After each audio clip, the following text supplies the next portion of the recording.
नमस्कार, मैं हूं अंजलि इस्टवाल और एनडीटीवी और गूगल के खास कार्यक्रम वैक्सीनेट इंडिया में आपका स्वागत है। हमारे देश में टीकाकरण का अभियान पूरे जोर शोर से चल रहा है। ये तो हम सभी जानते हैं कि टीका कारगर है। ये हमें गंभीर बीमारी से बचाता है, ये हमें मौत से बचाता है और इसलिए जरूरी है कि टीके की दोनों डोज लगाई जाए। अगर आप पूर्ण टीकाकरण कराएंगे तो आपको पूर्ण सुरक्षा मिलेगी।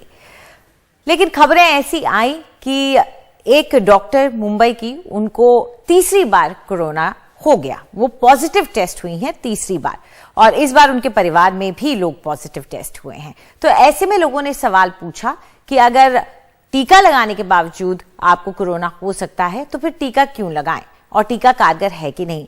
तो इसका जवाब सभी एक्सपर्ट्स क्लियरली देते हैं कि टीका आपको गंभीर बीमारी से बचाता है।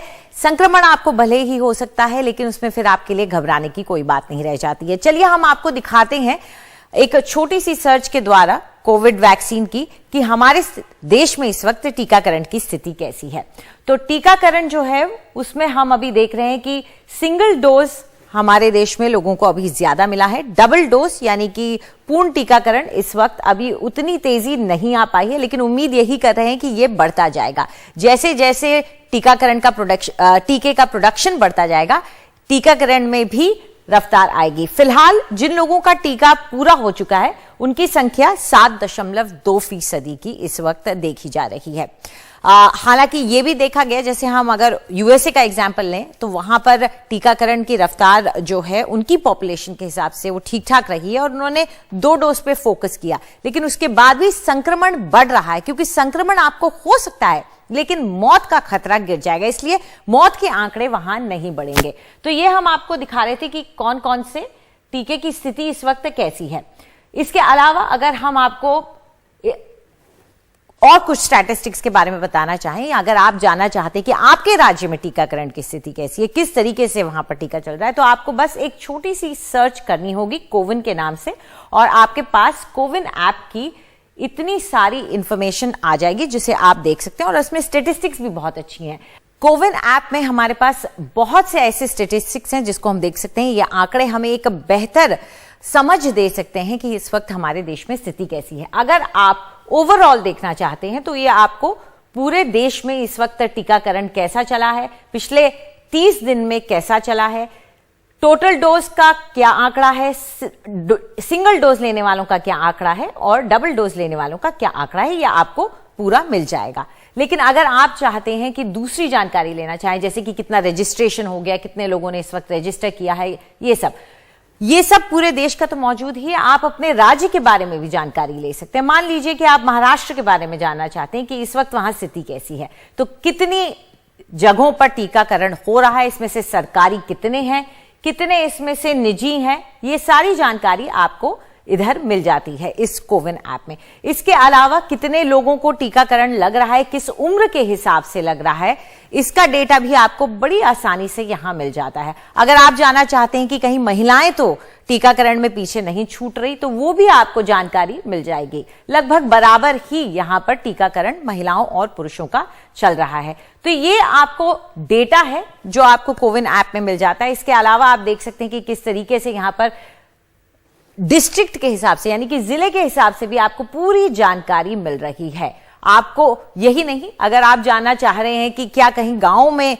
कम टीकाकरण तो नहीं हो रहा शहरों के मुकाबले, उसका भी ट्रेंड आपको यहां पर पूरा नजर आ जाता है। इसमें आप देख सकते हैं कि ये गांव की लाइन है जो कि लगभग शहरी इलाकों के बराबर ही चल रही है। तो ये कुछ ऐसा स्टैटिस्टिक्स है जो कि हमारे सरकार ने रिलीज किया है और कोविन पोर्टल पे आपके लिए पब्लिकली सार्वजनिक तौर पर मौजूद है। अगर आप इसको देखना चाहते हैं तो एक छोटी सी गूगल में सर्च कीजिए कोविन के नाम से और इस प्लेटफॉर्म पे आकर आपको ये सारी जानकारी मिल जाएगी। चलिए जाते जाते हम आखिर में एक बार कोविड वैक्सीन की जो ओवरऑल रेट है वो देखते हुए चले जाते हैं। जैसे कि आप देख सकते हैं कि 28 जुलाई की जो हमें इस वक्त फिगर्स मिल रही हैं उसके मुताबिक एक डोज लेने वाले 25% यानी 26% लगभग के करीब आ चुके हैं। तो अगर आप भी उन लोगों में से हैं जो कि इंतजार कर रहे हैं वैक्सीन लगाने का, तो इस सिंगल डोज के नंबर को ऊपर बढ़ाएं, अपना स्लॉट बुक कीजिए और जल्दी से इस टीके को लगवाएं। पैंडेमिक की शुरुआत से एक वर्ग जिसकी चिंता लगातार हमें रही है, सरकार को रही है, वो है बच्चे। और बच्चों के बारे में और बच्चों के लिए टीके के बारे में चर्चा करने के लिए हमारे साथ डॉक्टर राकेश वर्मा जुड़ गए हैं, जो कि एडीजी हैं हेल्थ सर्विसेज हेल्थ मिनिस्ट्री के। शुक्रिया डॉक्टर वर्मा हमसे बात करने के लिए। चलिए, सबसे पहले तो डॉक्टर साहब यही जानना चाहेंगे कि जो बच्चों के लिए वैक्सीन आने वाली है, सरकार ने कहा है कि सितंबर तक हो सकता है, उम्मीद कर सकते हैं कि वैक्सीन उनके लिए भी आ जाए। उसकी कितनी प्रोग्रेस हुई है, कब तक हम उम्मीद कर सकते हैं? देखिए, सभी डॉक्टर लोग, सभी चिकित्सक लोग, सभी अस्पताल और प्रांतीय सरकार और नेशनल सरकार, राष्ट्र की सरकार, जो बहुत अपनी जिम्मेदारी के लिए कॉन्शियस है, उसे पता है कि हमको न केवल वृद्धों को, वयस्कों को, बल्कि बच्चों को भी हमको बचाना है और उनके लिए वैक्सीनेशन का होना बहुत जरूरी है, क्योंकि ये बीमारी नहीं है, इसकी दवा भी नहीं है। तो बच्चों के लिए इस्तेमाल से पहले ये बहुत जरूरी है कि उसकी सेफ्टी फैक्टर, कि उसके शॉर्ट टर्म में, मिडिल टर्म में या लॉन्ग टर्म में कोई एडवर्स या खराब इफेक्ट ना हो। इसलिए उसकी जांच, उसकी डोजेस, कितनी क्वांटिटी में डोज देनी पड़ेगी एडल्ट के मुकाबले में, उस सब के बारे में बहुत गहन परिशीलन हो रहा है, बहुत गहन तरीके से उसका अवशीलन हो रहा है और सभी डाटा का स्क्रूटनाइजेशन हो रहा है। और जब डीजीसीआई महोदय, ड्रग कंट्रोल जनरल इंडिया, जो है वो कंट्रोलर होते हैं सभी दवाइयों के लिए, वो सब अपने आप को पूरी तरह सेटिस्फाई कर लेंगे कि हाँ, ये दवा, ये वैक्सीन बच्चों के लिए सेफ भी है, इफेक्टिव भी है, उसको देने से कोविड का संक्रमण होने से बचा भी जा सकता है और शॉर्ट टर्म में नहीं, लॉन्ग टर्म में बचा जा सकता है, तथा एक डोज से काम चलेगा कि 2 डोज से काम चलेगा। तो बच्चों को इंजेक्शन लगाना आसान नहीं होता। आप भी स्त्री हैं, जानती हैं, घर परिवार में बच्चे होंगे कि बच्चों को दवाई देना, इंजेक्शन लगाना बहुत मुश्किल होता है। तो उन सब बातों में बहुत गहन मीमांसा चल रही है। जब भारत सरकार पूरी तरह संतुष्ट हो जाएगी, जब डीजीसीआई महोदय पूरी तरह संतुष्ट हो जाएंगे जी, तभी हम और आप इस वैक्सीन को बच्चों के लिए उपलब्ध पाएंगे। बिल्कुल। और वैक्सीन कारगर है थोड़ा सा जी डॉक्टर साहब, वैक्सीन कारगर है, इफेक्टिव है, ये तो प्रूव हो ही चुका है, ये साबित हो ही चुका है। बच्चों में उसकी सेफ्टी को जांच रहे हैं, ये हम समझते हैं। लेकिन माता पिता बच्चों को लेकर कभी कभार ओवर प्रोटेक्टिव भी रहते हैं, तो ऐसे में क्या ये चुनौती हो सकती है बाद में, अगर आ जाती है वैक्सीन की, उनके माता पिता को ये समझाया जाए कि आप बच्चों को टीका लगाएं?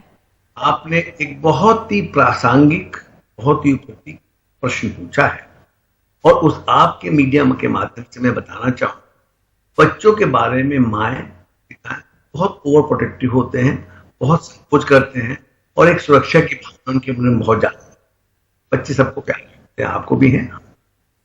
इस वजह से अपने पे तो आदमी इंजेक्शन लगवाने में हिम्मत कर ले, बच्चों के बारे में 2 बार सोचता है। और वैक्सीन को लेकर बहुत सी भ्रांतियां थी, जिसको देश के सभी चिकित्सकों ने, नर्सों ने, पैरामेडिक्स ने, मीडिया वगैरह ने और भारत सरकार के उच्चतम स्तर पे बहुत ज्यादा जनमानस को समझा के वैक्सीनेशन की एक्सेप्टेबिलिटी पाई गई है। परसों मैं खबर देख रहा था, न्यूयॉर्क शहर में वैक्सीन लगाने के लिए वहां के मेयर, वहां के लोकल प्रशासन $100 का इंसेंटिव।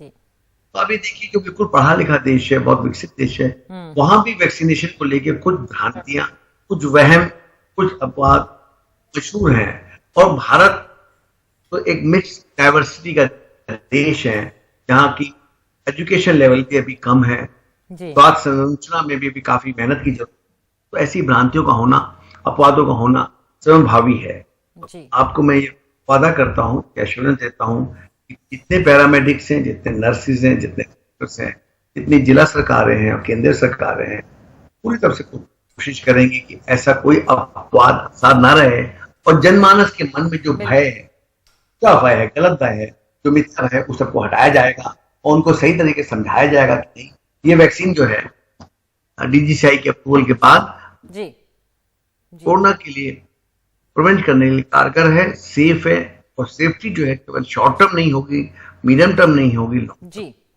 डॉक्टर साहब, अगर हम कोविड के वायरस के लक्षणों को देखते हुए, उसकी अनप्रिडिक्टेबिलिटी को देखते हुए ये समझ लें कि वयस्क, अगर आसपास जितने भी एडल्ट्स हैं उनको टीका लग जाता है, तो भी बच्चों को एक प्रोटेक्शन मिल जाती है, और उसके बाद अगर हम चाहें तो स्कूल खोलने का क्या रास्ता आसान नहीं हो जाएगा? देखिए, ये जो बात आप कह रही हैं, आईसीएमआर ने करीब 2 हफ्ते पहले यही बात कही है, जिसे कहते हैं सीरो पॉजिटिविटी। इसका मतलब कि जनमानस के ब्लड में, उनके सीरम में इसकी कितनी एंटीबॉडीज हैं, उनमें भी जिनको संक्रमण हुआ था और उनमें भी जिनको संक्रमण के सिम्टम्स नहीं थे, इनके बारे में पता नहीं था बुखार आया कि नहीं आया, उनको संक्रमण हुआ कि नहीं, लेकिन उनके शरीर में, उनके रक्त में अगर एंटीबॉडीज हैं तो इसका मतलब उनको या तो हल्का संक्रमण हुआ या संक्रमित व्यक्ति से उनको ऑटो स्पॉन्टेनियस नेचुरल वैक्सीनेशन जैसी स्थिति आ गई। लेकिन क्योंकि बच्चे जो हैं, एक बार उनको इजाजत मिल जाए तो खेलेंगे भी, कूदेंगे में भी, और सोशल डिस्टेंसिंग का मेंटेन कितना कर पाएंगे, मास्क लगा पाएंगे कि नहीं लगा पाएंगे, अपने हाथों को सैनिटाइज करेंगे कि नहीं करेंगे, इसके बारे में कुछ भी कहना बड़ा मुश्किल है।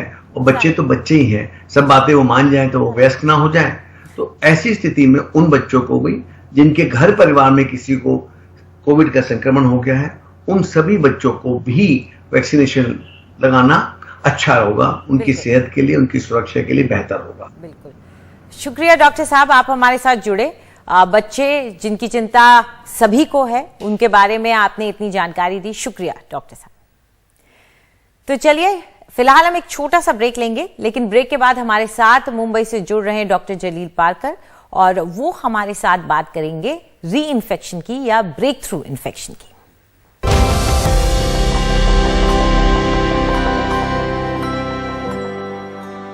एनडीटीवी की और गूगल की एक खास मुहिम वैक्सीनेट इंडिया में आपका एक बार फिर से स्वागत है। और हमारे साथ अब जुड़ रहे हैं डॉक्टर जलील डी पारकर, जो कि लीलावती अस्पताल से हमारे साथ जुड़ रहे हैं। शुक्रिया डॉक्टर साहब हमारे साथ बात करने के लिए। मुंबई से खबर आई एक डॉक्टर की जो 3 बार इन्फेक्टेड हो गई, तो इस पर हम चर्चा करना चाह रहे थे। री इन्फेक्शन यानी कि दोबारा संक्रमण होना, या ब्रेक थ्रू इन्फेक्शन, ये कैसे मुमकिन है डॉक्टर साहब? री इन्फेक्शन होना कौन सी नई बात है, वो तो सबको पता था जब से कोविड आया कि री इन्फेक्शन हो सकता है। लेकिन री इन्फेक्शन होने से ऐसी तो नहीं है कि सीवियरिटी इतनी है कि पेशेंट वेंटिलेटर पे जा रहे हैं या मर रहे हैं। जिन्होंने वैक्सीनेशन लिया है उनको जो कोविड होने वाला है या हो रहा है वो बहुत कम होता है। अब मैनी अ टाइम्स जो हम री इन्फेक्शन कहते हैं, पता नहीं वो एक्चुअली री इन्फेक्शन है या नहीं, क्योंकि समटाइम्स डेड वायरस को भी इन लोग पॉजिटिव मान लिया जाता है।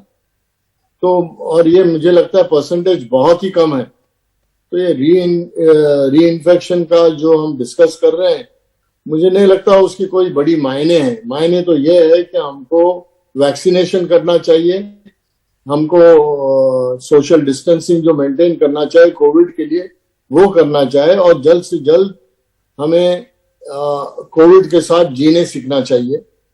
तो ये re infection, it is hardly, I think I have not seen even a single case of re infection. तो किसी ने देखा हो तो पता नहीं whether the test were appropriate और नॉट, कि वो टेस्ट के रिपोर्ट सही थे या नहीं, या वो डेड वायरस काउंट किया गया होगा जहां पर भी किया होगा वो। तो री इन्फेक्शन के बारे में इतना तो हमें क्या कहना चाहिए, उसको इतना महत्व भी नहीं देना चाहिए, क्योंकि हमारे पास उतना एविडेंस बेस्ड है ही नहीं। तो क्यों हम री इन्फेक्शन के बारे में टाइम वेस्ट करें? उससे बेहतर तो ये है कि हम देखें कि हम कैसे लोगों को वैक्सीनेट करें, वैक्सीन कैसे वापस आ जाए, लॉकडाउन्स कैसे खुल जाए और इकोनॉमी कैसे बूस्ट हो जाए, उस पर हमें तवज्जो देना चाहिए रादर देन री इन्फेक्शन।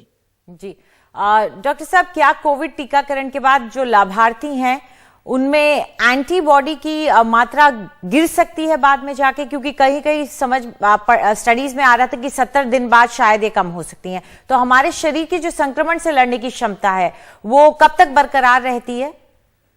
देखिए, फिलहाल तो सब यही कह रहे हैं, चाहे वो हमारे देश में हो या बाहर के देश में हो, कि जो कोविड के वैक्सीनेशन जो है और जो एंटीबॉडीज हैं वो तो कह रहे हैं 6 महीने 9 महीने तक रहेगी। हो सकता है हमें हर साल इम्यूनाइजेशन करना पड़े कोविड के अगेंस्ट, लेकिन वो बात आती है आगे की। फिलवक्त तो ऐसा है कि कोविड काफी कम हो चुका है, इन द सेंस कि कोविड के एडमिशंस बहुत कम हो चुके हैं, क्रिटिकलिटी बहुत कम हो चुकी है, और ये अच्छी बात है। इससे जो लोड है, जो हेल्थ सर्विसेज पर लोड है, वो बहुत कम होगा, और लोगों ने अपने ये सहम वहम जो है ये सब दूर निकालने चाहिए कि वो कोविड के एंटीबॉडी हुए तो अभी क्या करेंगे, मैंने 1 महीना पहले किया था तभी 90 था, अभी 20 है। इस पर तवज्जो ज्यादा देना नहीं चाहिए। वैक्सीनेशन के इस पर हमें ज्यादा जोर देना चाहिए। जो कोविड के लिए जो हम क्या कहते हैं, जैसे सैनिटाइजेशन है, सोशल डिस्टेंसिंग, मास्किंग है, इस पर ज्यादा हमें जोर देना चाहिए। तो कोविड के एंटीबॉडीज कम हो गए तो उससे कुछ फर्क नहीं पड़ता है, मुझे नहीं लगता। लोगों के 300 हैं, बाद में 90 हो गए तो क्या फर्क पड़ता है। कोविड से इम्यूनिटी तो है, और कोविड से वैक्सीनेशन आपको ये नहीं कहेगा कि कोविड होने वाला ही नहीं है। कोविड होगा, हर एक को होगा, कब होगा ये पता नहीं, लेकिन सिवियरिटी नहीं रहेगी जिससे आदमी हॉस्पिटल में जाए, वेंटिलेटर पर जाए और मर जाए। ये तो मुझे नहीं लगता कि यही शायद वैक्सीन की अहमियत है। डॉक्टर, डोज एक डोज और 2 डोज, इन दोनों में कितना प्रोटेक्शन मिल जाता है? 2 डोज भी लेना क्यों जरूरी हो जाता है? देखिए, जो वैक्सीन निकाले गए थे उस पर कुछ वैक्सीन जो थे उनको 2 डोजेस में देना जरूरी था, क्योंकि उस हिसाब से उनके एंटीबॉडीज वगैरह जो रिसर्च के हिसाब से एंटीबॉडीज जो मल्टीप्लाई होने वाले थे, इसीलिए वो 2 डोज वाले थे। सिंगल डोज वाले भी आ रहे हैं मार्केट में, अभी तक तो हमारे देश में शायद अभी आए नहीं है, लेकिन चाहे वो 1 डोज हो या 2 डोज हो, कुछ गलतियां हम में है कि हो सकता है वैक्सीनेशन की कमी से, हो सकता है कि जो एंटीबॉडीज हैं वो ज्यादा हैं। पहले तो 21 दिन का था, अपने मॉडर्ना के लिए 21 दिन का था, फाइजर के लिए 28 दिन का था। फिर हमने हमारे यहाँ कहा सब 28 दिन का है, चाहे वो कोविशील्ड हो, कोवैक्सीन हो। फिर हमने उसको 45 डेज किया, फिर हमने उसको 60 डेज कर दिया। अब 84 डेज का जो गवर्नमेंट ने ये किया है उस पर अपने को पालन करना चाहिए, और क्या है जी। अगर वैक्सीनेशन की तादाद बढ़ जाएगी, वैक्सीनेशन अवेलेबिलिटी बहुत इजीली हो जाएगी, वॉल्यूम्स बढ़ जाएंगे, तो हो सकता है ये रिड्यूस भी कर ले। जी बिल्कुल, दोनों डोज बहुत अहम हो जाती है। शुक्रिया हमसे बात करने के लिए डॉक्टर साहब। तो जैसा डॉक्टर कह रहे थे, वैक्सीन लेना सबसे अहम है, बाकी सारी चीजें जो हैं वो बाद में आती हैं। सबसे अहम यही है कि आपने अपना टीका लगवाया या नहीं। और शायद यही वजह है कि माता पिता जो हैं, जिनके बच्चों को स्कूल जाना है, उनकी चिंताएं बढ़ी हुई हैं, क्योंकि बच्चों को अभी तक टीके नहीं लगे हैं। तो ऐसे में सवाल जब पूछा जाता है कि स्कूल खुले या नहीं, तो माता पिता का कुछ असमंजस भरा जवाब रहता है। सर्वे जब किया गया लोकल सर्कल्स द्वारा, तो पाया गया कि 48% माता पिता चाहते हैं कि पहले बच्चों को टीका लगे और फिर वो स्कूल जाए। वहीं 30% को जिले में कोरोना के मामले 0 होने का इंतजार है, उसके बाद ही वो अपने बच्चों को स्कूल भेजना पसंद करेंगे। 21% स्कूल भेजने के लिए तैयार हैं। और ये जो पूरा सर्वे किया गया, ये 361 जिलों में किया गया, और 32,000 अभिभावकों से ये जानने की कोशिश की गई कि स्कूल खुलने को लेकर उनका क्या रवैया है। तो जाते जाते आपको याद दिला दें कि अगर आपको मौका मिलता है तो टीका जरूर लगवाएं, और अगर घर के बाहर जाएं तो कोविड प्रोटोकॉल का पूरा पालन करें। फिलहाल हमारे कार्यक्रम में इतना ही। नमस्कार।